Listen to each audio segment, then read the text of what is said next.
promised to end the war in Iraq. We did. 4 years ago, I promised to end the war in Iraq. I did. 4 years ago, I promised to end the war in Iraq, and I did.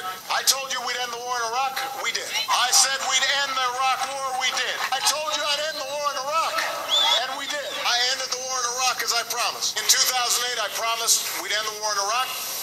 We've ended it. I was able to keep my promise and end the war in Iraq. In 2008, I promised we would end the war in Iraq, and we've ended it. The war in Iraq is over. The war in Iraq is over from ending the war in Iraq. That's why I ended the war in Iraq. For the first time in 9 years, there are no Americans fighting in Iraq. President, do you have any second thoughts about pulling all ground troops out of Iraq? You know what I just find interesting is the degree to which this issue keeps on coming up, as if this was my decision.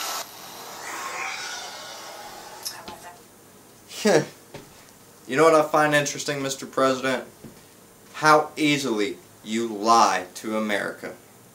You have lied since you took oath, swearing on our Constitution, on the Bible, that you would uphold and protect our Constitution. You have done nothing of the sort. You have divided us as a nation. You are the worst terrorist that America has ever seen. We made it through 9/11 only for you to tear us apart. You disgust me, Mr. President, and I will continue to do whatever it takes to educate those of my generation who refuse to pay attention to what is going on. You have censored our news, and as if that really needed to take place, because there are thousands of channels on TV that everybody pays attention to, the reality shows, the stupid game shows, but nobody bothers to actually pay attention to what's going on. During Vietnam, that news coverage was all over the place, whether people agreed with it or disagreed with it. Any war that we have ever had has been all over our news. But you, sir, come into presidency, and we are censored beyond belief.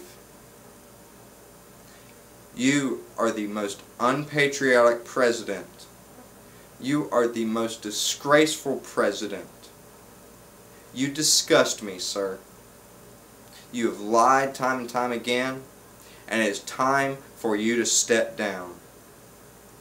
You are bringing on a civil war. You are bringing on a race war. And if you do not step down, we will abolish you.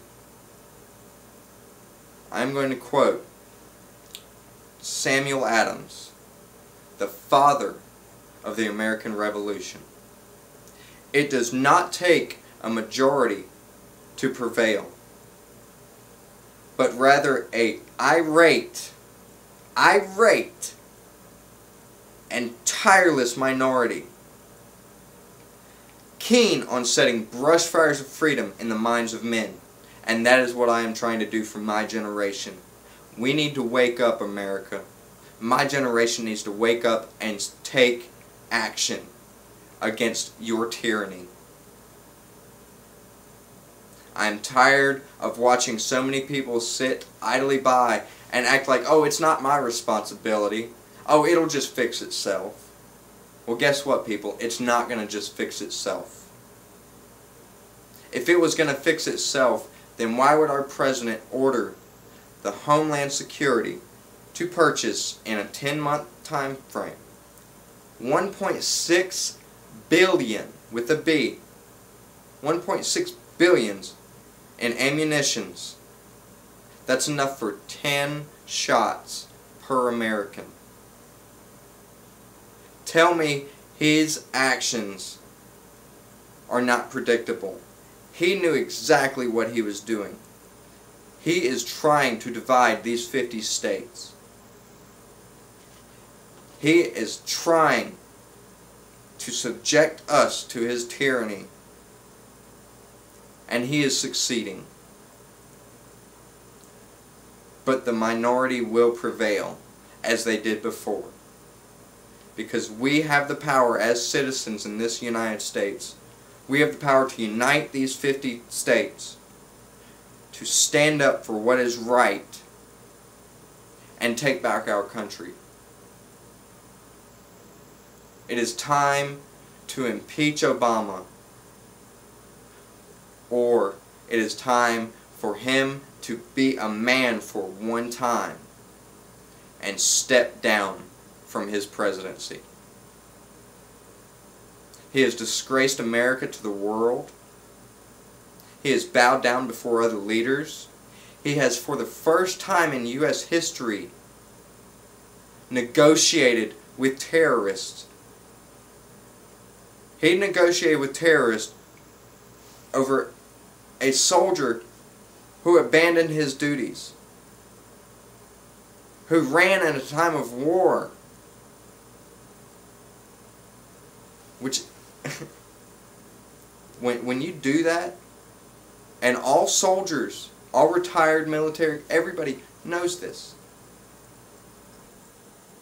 you deserve to die. That soldier deserved to die. He deserved to rot where he was at.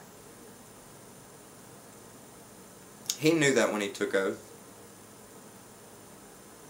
He knew what his actions meant when he abandoned his duties. And our president decides it's a good idea to give up multiple commanders of terrorist groups for one deserting soldier. Desertion means death in the United States military's eyes. But not you, Mr. Commander-in-Chief. You decide that it's okay to give up those terrorists who we had already judged, who were already sitting in prison, rotting away.